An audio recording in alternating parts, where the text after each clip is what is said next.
जय हिंद प्यारे साथियों, मैं विनय यादव, आप लोगों का दोस्त, आप लोगों का मेंटर। आप लोगों का स्वागत करता हूं आपके अपने यूट्यूब चैनल विनय यूपीपी पे। दोस्तों, आज की हमारी क्लास हिंदी सुपरफास्ट एडिशन की क्लास में हम लोग पढ़ेंगे सर्वनाम।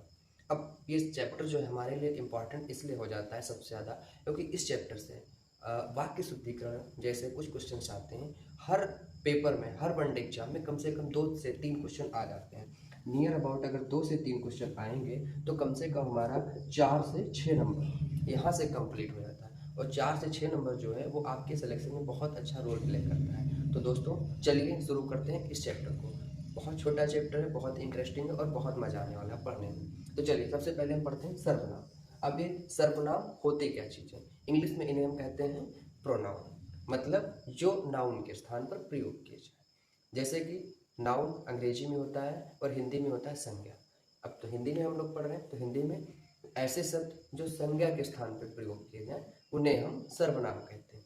अगर इसका हम शाब्दिक अर्थ निकालें और इसको हम टुकड़ों में तोड़ें तो क्या होता है? ये होता है सर्व और नाम, मतलब सबका नाम, यानी कि ऐसे शब्द जो सभी के स्थान पर प्रयोग किए जाएं बिना किसी हिचक, बिना किसी झिझक के। जैसे कि यह, वह, मैं, तुम, वह, तुम, तुम्हारे, कौन, सब ऐसे शब्द हैं जिन्हें हम किसी के लिए भी प्रयोग कर सकते हैं बिना किसी झिझक के, बिना किसी हिचक के।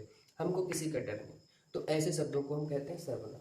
जैसा कि इसके शाब्दिक अर्थ से भी पता चलता है कि सर्वनाम ऐसे शब्द होते हैं या वह शब्द जो संज्ञा के स्थान पर प्रयोग किए जाएं। संज्ञा आप जानते हैं, किसी व्यक्ति, वस्तु, स्थान या भाव, इनके नाम को हम संज्ञा कहते हैं। हमारे आसपास जितनी भी चीज़ें मौजूद हैं वो सब संज्ञा है, उनका अगर कोई नाम है तो संज्ञा। जैसे कि ये अभी कोई वस्तु है, पर अगर इसको हमने नाम दे दिया क्या, कलम या मार्कर, तो ये इसकी संज्ञा हो गई। तो इसके स्थान पर इसको हम कलम या मार्कर ना कह के इसके स्थान पर अगर हम किसी अन्य चीज़ का प्रयोग करते हैं, किसी अन्य शब्द का प्रयोग करते हैं, तो उसे हम क्या कहेंगे? उसे हम सर्वनाम कहेंगे। जैसे कि मैं ही ले लो, विनय आपको पढ़ाते हैं, ऐसे आपने बोल दिया, ठीक है। या तो जैसे मैंने बोल दिया आपको, या आपने बोला कि विनय सर मुझे पढ़ाते हैं या विनय जी मुझे पढ़ाते हैं, ठीक है। तो आपने मेरा नाम ले लिया, लेकिन आप मेरा नाम ना लेके बोल दें कि मैं उस सर से या उन सर से पढ़ता हूँ, तो ये क्या हो जाएगा? ये हमारा यानी कि विनय का सर्वनाम हो गया। जैसे कि यहाँ पे एक वाक्य लिखा है, वह स्कूल जाता है। कौन? वह स्कूल जाता है, ठीक है। तो वह स्कूल जाता है, लेकिन अगर यहाँ पे एक और वाक्य लिख दिया जाए, राम स्कूल जाता है। कौन? राम स्कूल जाता है। राम स्कूल जाता है, राम स्कूल जाता है, ठीक है। और राम को हटा के यहाँ पे लिख दिया गया वह, तो राम का जो सर्वनाम है वह हो गया वह। राम का सर्वनाम क्या है? वो है वह। तो अब उम्मीद करता हूँ आप लोग सर्वनाम समझ चुके होंगे। सर्वनाम वह शब्द होते हैं जो संज्ञा के स्थान पर प्रयोग किए जाते हैं। बहुत सिंपल सी चीज़ है, एकदम मस्त, एक लाइन में आप समझ जाएंगे। ऐसे शब्द जो किसी भी संज्ञा के स्थान पर प्रयोग किए जाए उन्हें हम सर्वनाम कहते हैं, ठीक है। अब सर्वनाम कितने प्रकार के होते हैं? तो दोस्तों, हिंदी में सर्वनाम टोटल 6 प्रकार के होते हैं। कुल 6 प्रकार के होते हैं। कौन कौन से? तो देखिए, सबसे पहले होता है पुरुषवाचक सर्वनाम, दूसरा होता है निश्चयवाचक, तीसरा अनिश्चयवाचक, चौथा संबंधवाचक और पांचवा जो है प्रश्नवाचक, छठा है आपका निजवाचक। टोटल 6 सर्वनाम होते हैं। अब ये 6 सर्वनाम है, इनका क्या काम है, इनको हम क्यों पढ़ते हैं, कैसे पढ़ते हैं, चलिए हम आपको एग्जाम्पल्स के आधार पर पढ़ाएंगे, समझाएंगे, और साथ में सेशन के लास्ट में, क्लास के लास्ट में हम आपसे कुछ प्रीवियस क्वेश्चंस भी सॉल्व करवाएंगे। तो क्लास के लास्ट तक बने रहिएगा, इससे आपका ही फायदा है, क्योंकि आप समझ पाएंगे कैसे क्वेश्चंस एग्जाम में बनते हैं। तो दोस्तों, अगर आपको इन्फॉर्मेशन पसंद आए तो हमारे आप चैनल को सब्सक्राइब भी कर सकते हैं, अपने दोस्तों तक इस वीडियो को शेयर भी कर सकते हैं। तो चलिए सबसे पहले पढ़ते हैं पुरुषवाचक सर्वनाम। ये पहला सर्वनाम है, सबसे ज़्यादा इंपॉर्टेंट हमारे लिए हो जाता है। क्यों हो जाता है? क्योंकि अब इसकी आप डेफिनेशन सुनिए। ऐसे सर्वनाम या वह शब्द जो हमें पुरुष का बोध कराते हैं उन्हें हम पुरुषवाचक सर्वनाम कहते हैं। अब यहाँ जो पुरुष का तात्पर्य है वो किसी मेल से नहीं है, मतलब सच में किसी आदमी से इसका तात्पर्य नहीं। पुरुष का तात्पर्य यहाँ पर मेल और फीमेल दोनों से। कैसे है आप यहाँ पे देखें। देखिए, पुरुषवाचक सर्वनाम होते हैं 3। एक होता है उत्तम, एक होता है मध्यम और एक होता है अन्य। तो यहाँ पे अगर हम मैं लिखें, मैं, तो मैं अपने लिए भी प्रयोग कर सकता हूँ। अगर कोई महिला है या कोई लड़की है तो वो अपने लिए भी मैं शब्द का प्रयोग कर सकती है। अब जैसे आप पढ़ रहे हैं तो आप अगर पुरुष हैं या आप लड़के हैं तो आपको भी मैं आप बोलूँगा। अगर कोई लड़की पढ़ रही है, कोई महिला पढ़ रही है, तो उसको भी मैं आप बोलूँगा। तो वह शब्द जो किसी पुरुष या स्त्री के लिए प्रयोग किए जाते हैं, सजीव वस्तु के लिए प्रयोग किए जाते हैं, पुरुष अथवा स्त्री के लिए, तो वो हमारे होते हैं पुरुषवाचक सर्वनाम। अब ये 3 होते हैं। कौन कौन से? पुरुषवाचक जो सर्वनाम है ये 3 होते हैं। कौन? उत्तम पुरुष, मध्यम पुरुष और अन्य पुरुष। अब उत्तम, मध्यम, अन्य, इनका क्या सीन है? तो देखिए संस्कृत में हम लोग पढ़ते आ रहे हैं, संस्कृत में 3 होते थे। कौन? प्रथम पुरुष, मध्यम पुरुष, उत्तम पुरुष। आप लोगों ने बहुत पढ़े होंगे, एकदम रट ली होगी। एक वो होता था ना कि पठ धातु के लट लकार लंग लकार लिखे ऐसे करके, तो आप लोग पढ़ते थे पठत पठता पठंत, पठस पठता पठत, पठा में पठावा पठामा, फिर लंग लकार में आ जाते थे अपठत अपठता अपठत ऐसे करके। तो आप लोगों को अच्छे से पता होगा। मैं आपको एक कहानी या एग्जाम्पल तौर पे समझाता हूँ, अच्छे से समझिए। जैसे कि मैं आपको पढ़ा रहा हूँ, तो मैं पढ़ा रहा हूँ मतलब मैंने क्या बोला? मैं। तो मैं कहाँ आता है? उत्तम पुरुष में। किसको पढ़ा रहा हूँ? आपको पढ़ा रहा हूँ। आप कहाँ जाता है? मध्यम पुरुष में। देखिए यहाँ पे मिल जाएगा, तू, तुम, तुमने, तुझे, तूने, आपने। आपने लिखा ना, आपने मिल गया, तो ये हो गए आप कौन है? मध्यम पुरुष है। और आपके अलावा कोई और पढ़ रहा है। कौन? कोई और पढ़ रहा है, तो वो कौन हो जाएगा? वो हो जाएगा अन्य पुरुष। ठीक, जैसे कि उसे, उनसे, उनको, उन, इन, ए, वे, यह, मतलब आपके अलावा कोई और है। तो जैसे कि पंडित जी हैं, वो कथा कह रहे हैं, तो पंडित जी कथा कह रहे हैं, तो पंडित जी अपने लिए उत्तम पुरुष का। अरे भाई कोई भी इंसान होता है तो अपने लिए उत्तम, अपने लिए सबसे अच्छा चूज करता है ना, कि मैं ही सबसे अच्छा हूँ, तो वो हो गया उत्तम। अपने से जो जस्ट सामने वाला होता उसको बताता कि आप मतलब आप थोड़ा सा उससे डिग्रेड हैं बट ठीक है, तो वो उसके लिए आप हो गया। और जो कोई और होता है तो उसके लिए बोलता है हाँ ठीक है वो अन्य, तो बस वो हो गया अन्य पुरुष। नॉर्मली आप लोग समझ चुके होंगे, फिर भी मैं आप बताता हूँ। देखिए जो वक्ता होता है, जो लेखक होता है, जो वक्ता है, जो लेखक है, वो अपने लिए उत्तम पुरुष का प्रयोग करता है। ठीक है, वक्ता मतलब बोलने वाला। जो श्रोता होता है यानी कि जो सुनने वाला, वो अपने लिए मध्यम पुरुष का प्रयोग करता है। और कोई अन्य व्यक्ति होता है, कोई अन्य वस्तु होती है, तो उसके लिए हम अन्य पुरुष का प्रयोग करते हैं। ठीक है, तो ये हो गया आपका उत्तम पुरुष, मध्यम पुरुष और अन्य पुरुष। अब एग्जाम्पल के आधार पर समझते हैं। जैसे वह स्कूल जाता है, कौन जाता है? मुझे नहीं पता, वह जाता है, तो क्या हो गया? ये अन्य पुरुष हो गया। दूसरा आपके सामने क्या एग्जाम्पल है? मैंने पुस्तक लिखी। किसने? मैंने लिखी, मैंने लिखी ना, तो मैं मतलब उत्तम पुरुष। ये आपका एग्जाम्पल उत्तम पुरुष का है। फिर क्या है? ये हमेशा पढ़ते रहते। कौन पढ़ते रहते हैं? ये पढ़ते रहते हैं। कौन है? नहीं पता ना, तो ये अन्य पुरुष हो गया। ऐसे यहाँ हो जाता है। एक और एग्जाम्पल मैं लिख देता, जैसे कि तुम घर जाओ, तो कौन? तुम जाओ, तो तुम जाओ। या तुम पढ़ो, तो कौन पढ़ो? तुम पढ़ो, मतलब अब मध्यम पुरुष की बात हो रही। ठीक है, तो ये आपका हो गया उत्तम पुरुष, मध्यम पुरुष और अन्य पुरुष, यानी कि पुरुषवाचक जो सर्वनाम है। This is complete. अब हम पढ़ेंगे इसके बाद कौन? निश्चयवाचक सर्वनाम। ऐसे सर्वनाम या वह शब्द जिनसे किसी निकट की अथवा दूर की वस्तु में निश्चयात्मकता, कोई वस्तु है जो निकट है अथवा दूर है और उसमें निश्चयात्मकता का प्रतीक होता है, निश्चयात्मकता का बोध होता है, उन्हें हम निश्चयवाचक सर्वनाम कहते हैं। जैसे कि हमारे इस साइड में खिड़की है, मैंने बोल दिया कि ये मेरा विंडो है। क्या है? ये मेरा विंडो है, तो ये बस निश्चय है कि यहाँ पे विंडो है, मेरा है। ठीक है, ये मेरी कलम है, ये मेरी कलम है, निश्चय है ना कि ये मेरी कलम है, मतलब मैं बोल रहा हूँ मेरी कलम है, तो ये मेरी कलम है। ये निकट भी मतलब मेरे हाथ में, मेरे पास में है। क्या? ये ऊपर रॉड लगा है, ये ऊपर रॉड लगा है, मतलब मुझसे दूर है लेकिन ऊपर रॉड लगा है। ये निश्चित है ना कि ऊपर रॉड लगा हुआ है, ऊपर सेफर लगा है, जो भी है। तो ये हो गई निकट अथवा दूर की, निकट अथवा दूर की वस्तुएं जिनसे हमें निश्चयात्मकता का बोध होता है, उन्हें हम निश्चयवाचक सर्वनाम कहते हैं। ठीक है, जैसे कि अब एग्जाम्पल से समझते हैं। जैसे यह मेरी पुस्तक है, यह मेरा डस्टर है, यह मेरा डस्टर है। ठीक है, तो ये निश्चयात्मकता का बोध हो गया, मेरे पास में भी है और मेरा है, तो मतलब ये क्लियर हो गया ना, दिस इज माइन। ठीक है, जैसे वह हमारी पेंसिल्स हैं। कौन है? वह है हमारी पेंसिल्स। किसकी हैं? हमारी हैं, मतलब ये क्लियर हो रहा है कि ये चीजें मेरी हैं। तो ये हो गया हमारा निश्चयवाचक सर्वनाम। तो दोस्तों अब आप लोग पुरुषवाचक सर्वनाम और निश्चयवाचक सर्वनाम समझ चुके होंगे। अभी आप लोगों के मन में एक डाउट आ रहा होगा कि क्या सर, मतलब वही शब्द हैं जिनको हम पुरुषवाचक में प्रयोग कर रहे हैं, जैसे कि ये, वह, यह, और इन्हीं शब्दों को हम निश्चयवाचक में प्रयोग कर रहे हैं, तो फिर कैसे फर्क निकालेंगे कि ये निश्चयवाचक है या पुरुषवाचक? और आप लोगों के मन में ये डाउट 100% आ होगा। तो चलिए उसको भी क्लियर करते हुए चलते हैं कि कैसे हम पहचानेंगे कि ये पुरुषवाचक है या निश्चयवाचक। जैसे कि यहाँ पे आपने एक एग्जाम्पल देखा कि ये हमेशा पढ़ते रहते हैं। कौन? ये पढ़ते रहते हैं। ठीक है, तो ये जो है ये वाला शब्द, ये हमारा है सर्वनाम। ठीक है, यहाँ पे क्या लिखा है? कि यह मेरी पुस्तक है। कौन? यह मेरी पुस्तक है। ठीक है, तो यहाँ पे क्या हमको एक चीज पता चली, यहाँ पे ये पता चल रहा है हमें क्लियर कट कि ये जो पुस्तक है वह हमारी है। मतलब ये क्लियर है, यहाँ पे कोई इफ नहीं, कोई बट नहीं, कोई दो राय नहीं। इट्स इज क्लियर कि ये मेरी पुस्तक है, क्लीन एंड क्लियर, ये मेरी पुस्तक है। लेकिन ये हमेशा पढ़ते रहते हैं। यहाँ पे किसी व्यक्ति को इंगित करके बताया गया है कि वह पढ़ते रहते हैं, पर उनसे हमारा कोई निजी संबंध नहीं है। ठीक है, उनके ऊपर हमारा कोई अधिकार नहीं है। लेकिन ये जो पुस्तक है ये हमारी पुस्तक है, यहाँ पे हमारा अधिकार है। तो ये हो जाएगा अंतर पुरुषवाचक सर्वनाम में और निश्चयवाचक सर्वनाम में। जहाँ पे चीजें निश्चित हो, जहाँ पे सिचुएशंस है वो एकदम निश्चित हो, तो वो आपका निश्चयवाचक सर्वनाम। जहाँ पे चीजें निश्चित नहीं है, जहाँ पे हमारा अधिकार नहीं है, लेकिन वह सर्वनाम का वहां पे प्रयोग किया है, तो फिर वो सर्वनाम होगा। ठीक है, अब हम देखते हैं अपना अगला सर्वनाम, अनिश्चयवाचक सर्वनाम।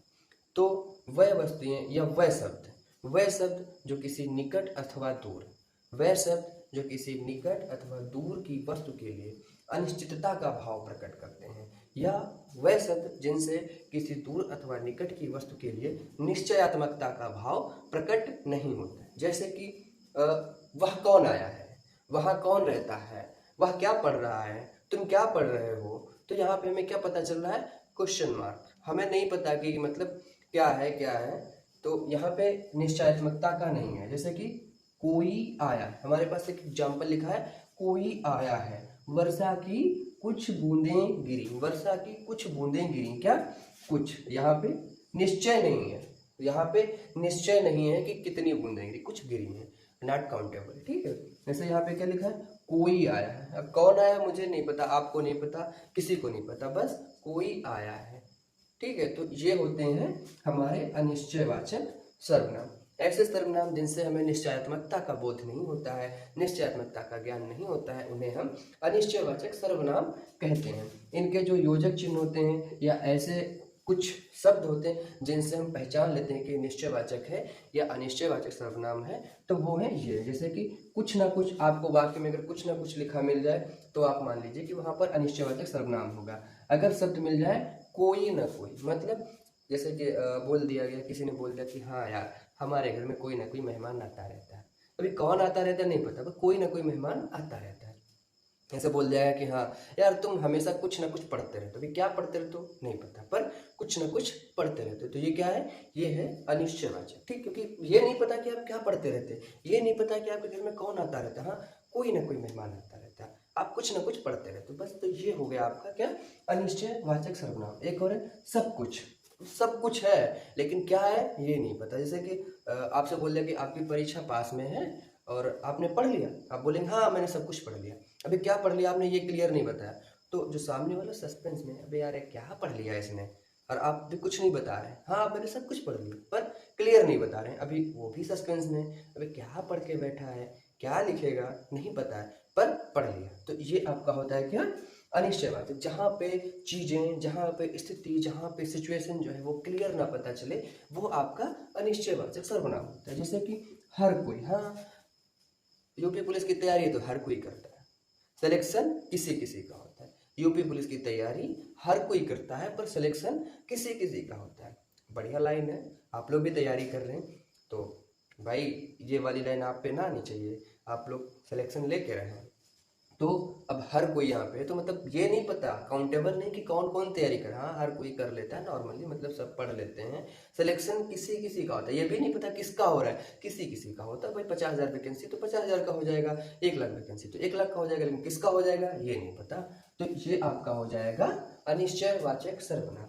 अब अगर हम अगले सर्वनाम की बात करें, यानी कि संबंधवाचक सर्वनाम, तो देखिए वह सर्वनाम या वह शब्द जो दो पदों के मध्य, दो संज्ञाओं के मध्य, किसके? दो संज्ञाओं के मध्य, दो पदों के मध्य संबंध का बोध कराते हैं, उन्हें हम संबंधवाचक सर्वनाम कहते हैं। इनके योजक चिन्ह जो हैं वो हैं जो और सो। क्या है?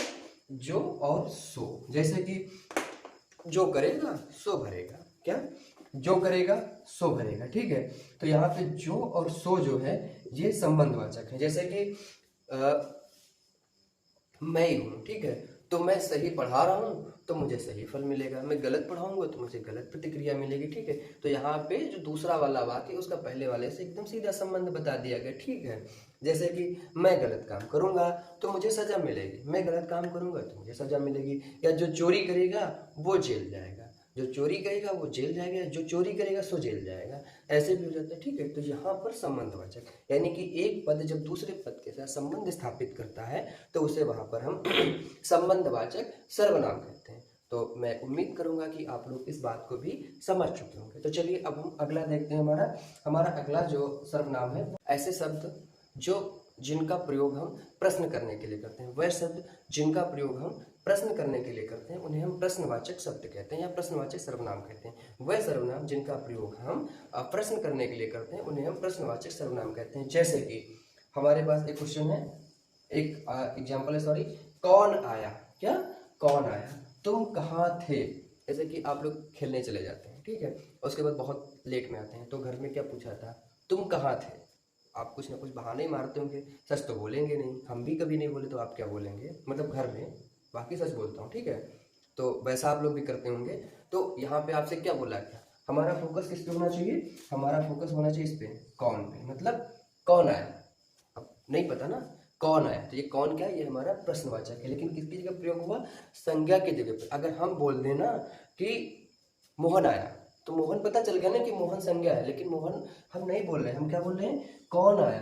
तो मोहन की जगह पे हमने प्रयोग किया किसका, कौन का, और मोहन था संज्ञा तो मोहन की जगह पे प्रयोग हुआ कौन, तो कौन हो गया सर्वनाम। ठीक है, कौन हो गया सर्वनाम, और प्रयोग क्योंकि ये हुआ है संज्ञा के स्थान पे। और दूसरा, कौन जो है ये हमसे एक प्रश्न पूछ रहा है, हमारे सामने एक प्रश्नवाचक चिन्ह खड़ा कर रहा है, तो ये हो जाएगा हमारा प्रश्नवाचक सर्वनाम। जैसे तुम कहाँ थे, अगर हम बोल दें, मतलब आपसे पूछा जाए कि तुम कहाँ थे, तो ये तो हो गया प्रश्न। अगर बोल दिया जाए कि तुम खेल रहे थे, तो क्या कर रहे थे, खेल रहे थे, तुम घर में थे, घर मतलब संज्ञा है ना, तो भाई जाहिर सी बात है वो संज्ञा है। लेकिन यहाँ पे क्या पूछा गया, कहाँ थे, यानी कि ये प्रश्नवाचक चिन्ह लगा रहा है, आपके ऊपर प्रश्न खड़ा कर रहा है ना, तो ये आपके लिए प्रश्नवाचक सर्वनाम हो जाएगा। ठीक है, अब हम देखते हैं अपना अगला जो सर्वनाम है वो है निजवाचक सर्वनाम।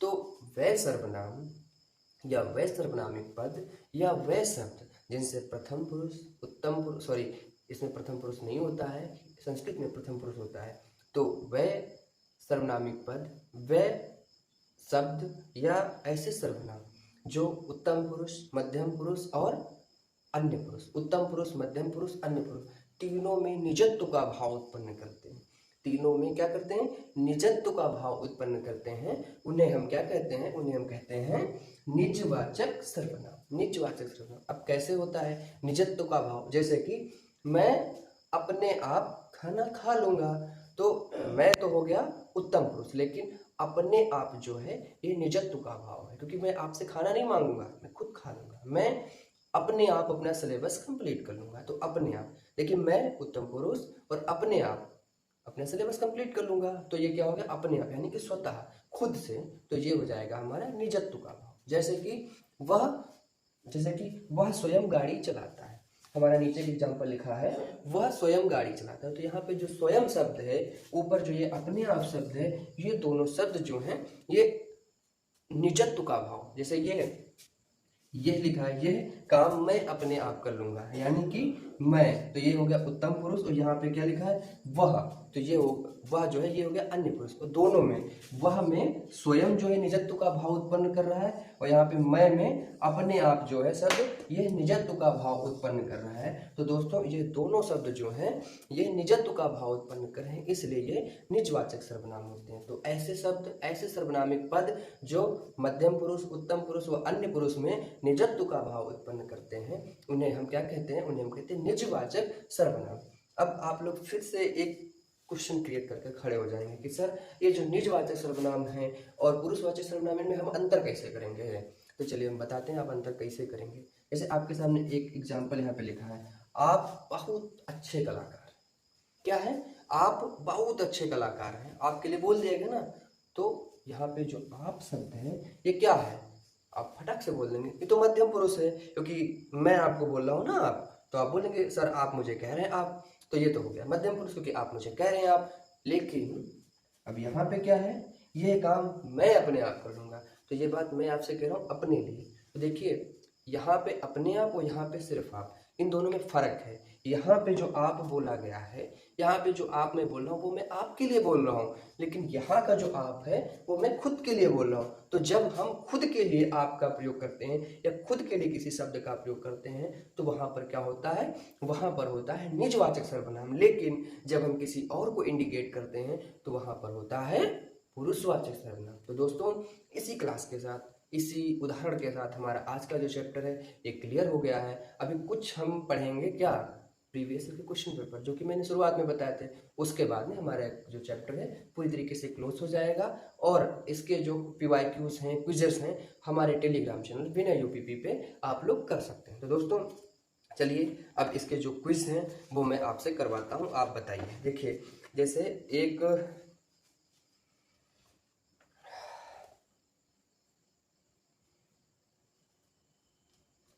कोई अच्छा सा पूछते हैं। जैसे आपके सामने एक क्वेश्चन लिखा गया कि संबंधवाचक सर्वनाम क्या है। क्या है? संबंधवाचक सर्वनाम क्या है? और आपके सामने क्या लिखे थे? 4 ऑप्शन दिए गए। कौन कौन से ऑप्शन? कोई, कौन, जो और वह। कोई, कौन, जो और वह। तो यहाँ पे संबंधवाचक सर्वनाम क्या हो जाएगा आपका, आप लोग बताइए।